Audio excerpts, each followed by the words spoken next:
অনেকে বলেন যে এই সময়ের একটা শ্রেষ্ঠ আধুনিক সময়ের বাংলা গানে শ্রেষ্ঠ প্রতিদ্বন্দ্বিতা হচ্ছে জয়তী ভার্সেস ইমন। তাই? আচ্ছা।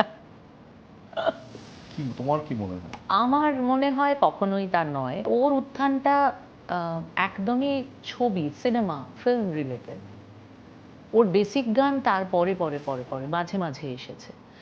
তো আমারটা কিন্তু তা একেবারেই নয়। সুতরাং দুটো পথই, দুটো জার্নি একদম ডিফারেন্ট। কি করে এটা মানুষ বলেন আমি জানি না। আর ওর প্রেজেন্টেশন, স্টেজ প্রেজেন্স, স্টেজে ওর যে এনার্জি লেভেল, সেটার কোনোটাই মানে আমার নেই শব্দটা আমি ব্যবহার করব না। আমি বলবো আমার আমার এনার্জিটা অন্য রকমের। আমার গান বাজনা অনেক বেশি, আমার মেসেজটা আমি দিতে চাওয়ার ইচ্ছেটা অনেক বেশি শান্তি রিলেটেড। ওরটা অনেক বেশি এন্টারটেনমেন্ট রিলেটেড। এটা দুটোর কোনো মিল নেই, কখনোই কোনো মিল নেই। তোমার কখনো মনে হয়নি যে একটা নতুন জয়তীকে আবিষ্কার করি, একদম একটা সাদা টপ আর জিন্স পরে একটু লন্ডনে যাবো? না, না, বোরিং হয়ে যায় না একই রকম বারবার করে? খালি বয়ে না, শিয়ানো। এটা তো একটা আইডেন্টিটি।